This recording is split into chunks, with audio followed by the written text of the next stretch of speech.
Imagine waking up tomorrow and discovering that the rules around your money have changed.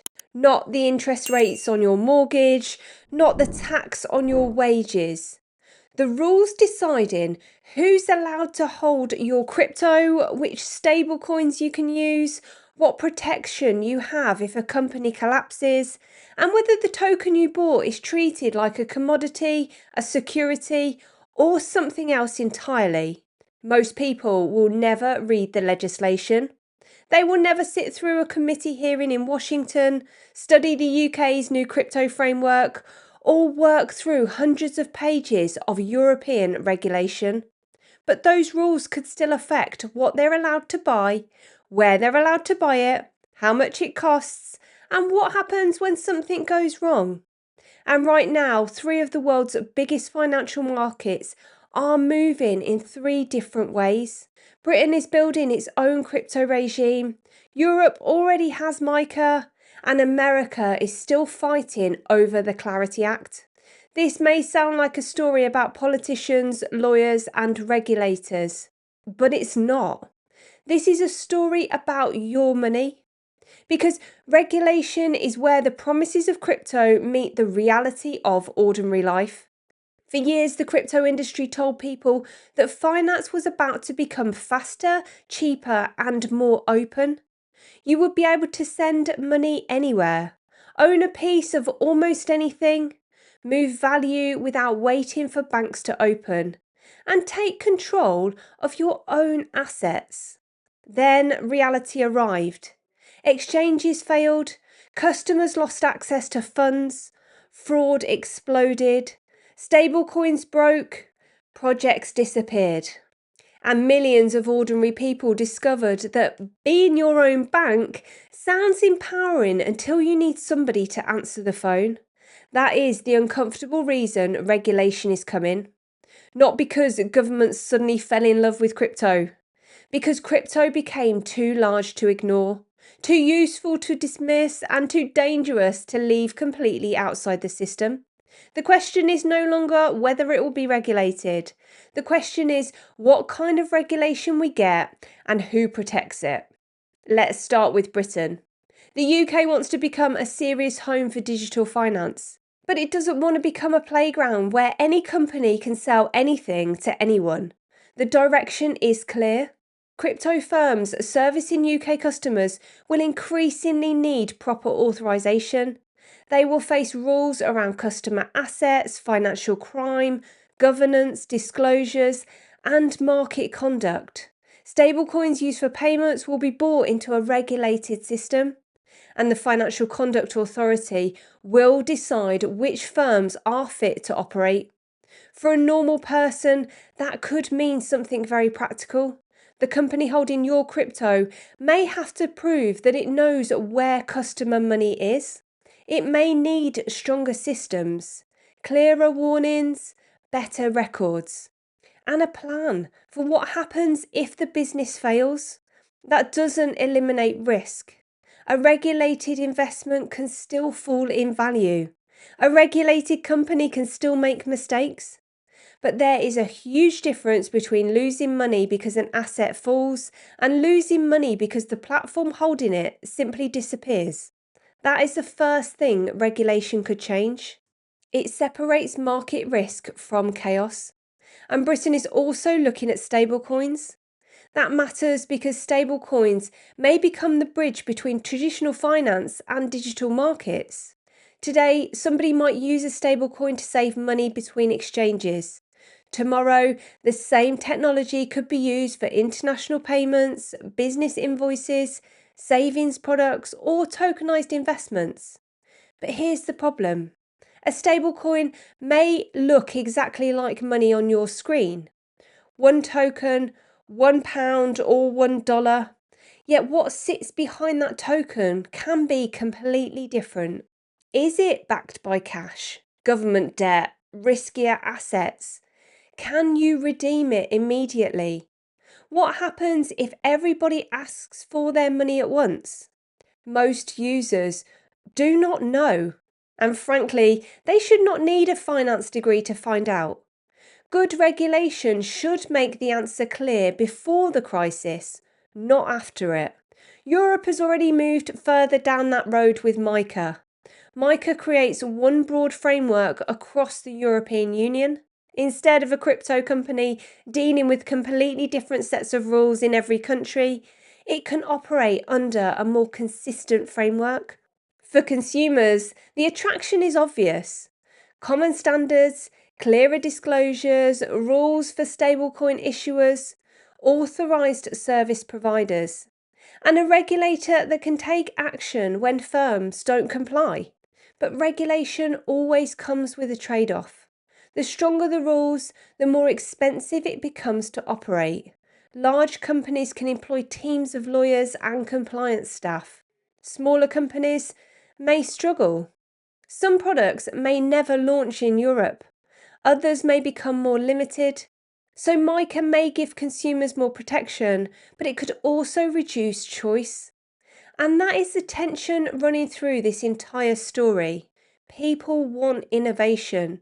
They also want somebody accountable when innovation goes wrong. They want access to new opportunities, but they do not want to discover that the opportunity was built on nothing. They want control of their money. But when something fails, they still want protection. There is no perfect answer. Then we come to America. The Clarity Act is trying to answer one of the biggest unresolved questions in crypto. Who regulates what? For years, American crypto companies have operated inside a fog. The Securities and Exchange Commission may view an asset in one way, the Commodities Future Trading Commission may view it another. A company can believe it's following the rules and still find itself in court years later. That uncertainty doesn't stay in Washington. It reaches ordinary investors. It affects whether exchanges list a token, whether a project launches in America, whether banks work with crypto firms, and whether companies move overseas. The Clarity Act is designed to draw clearer lines between digital commodities and securities and between the agencies responsible for them. Today, there's another congressional hearing focused on how the Act could unlock innovation. That does not mean a final answer will arrive today, but it shows that America's market structure debate is still moving, and the outcome matters far beyond the United States. Because America is the largest capital market in the world. When America decides how digital assets fit into its financial system, global companies adapt. Exchanges adapt, banks adapt, investors adapt, and the market often reprices before ordinary people have even read the headline. And it's where assets such as XRP become part of the story. Ripple spent years arguing that digital assets can improve cross-border payments and financial settlement. Its legal battle in America became a symbol of the wider uncertainty around whether tokens are securities, commodities, or something that can change depending on how they're sold. Clearer American rules could reduce that uncertainty. But clarity does not guarantee that any particular token rises in price. That's important.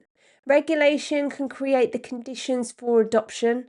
It cannot manufacture demand. A token still needs a real purpose. Companies still need customers. And investors still need to separate a good story from a good investment. The same applies to Bitcoin, Ethereum, stablecoins, and every token in the market. Regulatory approval is not a promise of profit. It's a permission to compete. So, what could all of this mean for a normal person living in Britain? First, you may have fewer places to buy crypto. That sounds negative, but it may also mean the companies left standing are more accountable.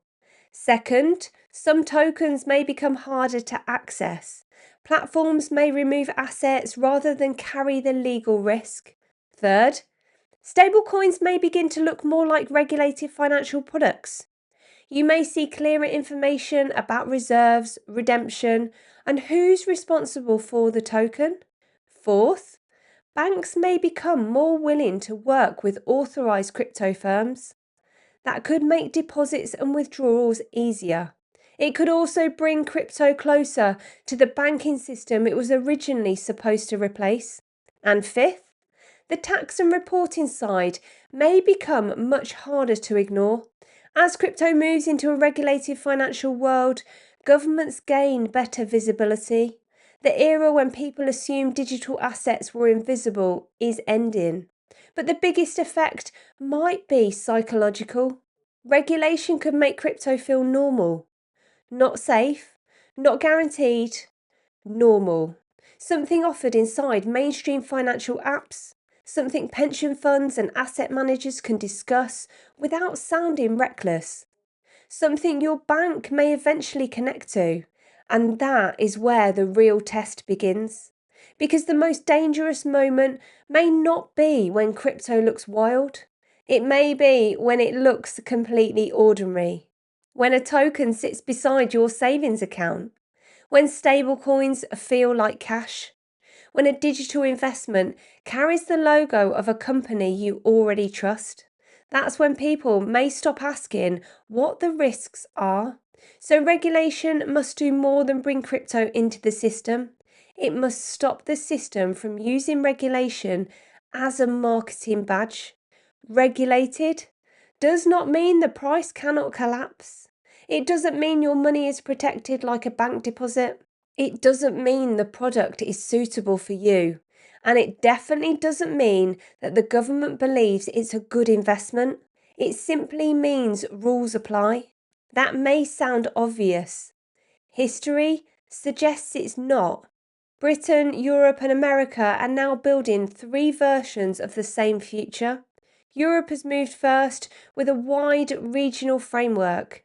Britain is trying to build a regime that protects consumers without pushing serious companies away. America is attempting to settle the battle over who regulates the market and how digital assets are classified. These are not just legal differences. They're competing economic strategies. Each region wants jobs, investment, payment companies, trading activity, new financial infrastructure, and maybe most importantly, influence over the rules the rest of the world may eventually follow. But ordinary people should judge these systems by a simpler standard. Does it become harder for a company to lose your money? Do you understand what you're buying? Can you get your assets back? Is somebody responsible when things go wrong? And are the promised savings actually passed on to you? Because a faster payment system means very little if the fee stays the same. A tokenized investment means very little if it's impossible to understand. And financial innovation means very little if ordinary people carry all the risk while institutions take all the reward. This is why regulation matters. Not because legislation's exciting, it's not. But it's because rules decide what happens after the excitement ends. They decide who gets access, who's protected, who's fined, who gets rescued, and who's left holding the loss. So as Britain develops its own regime, Europe reviews how MiCA's working, and how America continues the Clarity Act debate, do not just watch the price of crypto, watch the rules.